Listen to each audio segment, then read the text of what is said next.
এই যে আপনি গরু লালন পালন করতেছেন, এই গরু লালন পালন করে কি লাভ আছে না লস হয় যদি কেউ সুন্দরভাবে লালন পালন করে পরিচর্যা করে? মানে গরু সঠিকভাবে যদি পরিচর্যা করে পালন করতে পারে তাহলে এটা লাভজনক।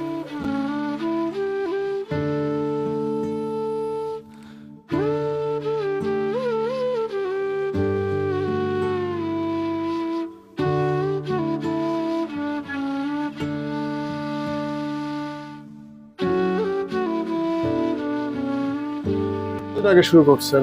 কত বছর হবে যে? এটা ধরেন প্রায় 20 বছর। 20 বছর। এর মধ্যে আপনি যে গরু লালন পালন করতেছেন, কি কি খাওয়াচ্ছেন? আমরা ওই সাধারণত যেগুলা কৃত্রিম কোনো খাদ্য খাওয়াই না, আমরা খাওয়াই ওই ভুসি, ভুট্টা, তারপরে কাঁচা ঘাস, তারপরে ওই চাউলের খুদ, আচ্ছা চাউলের কুড়া।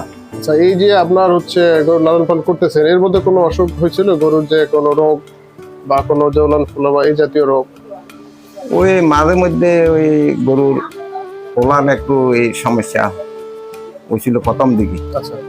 এখন আর কোনো সমস্যা নাই। আর এই যে আপনার গরু লালন পালন করলে যে ভালোভাবে পরিচর্যা করলে তো অবশ্যই লাভ হয়। হ্যাঁ, অবশ্যই লাভ হয়। আপনার ভিতরে বেশি লাভ হয় না বাছুর যদি লালন পালন করে এটাতে বেশি লাভ?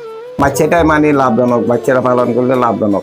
যত বেশি দুধের গরু এত ওলানের একটু সমস্যা থাকে। আচ্ছা, তার মানে বাছুর লালন পালন করলে বেশি লাভজনক। লাভজনক।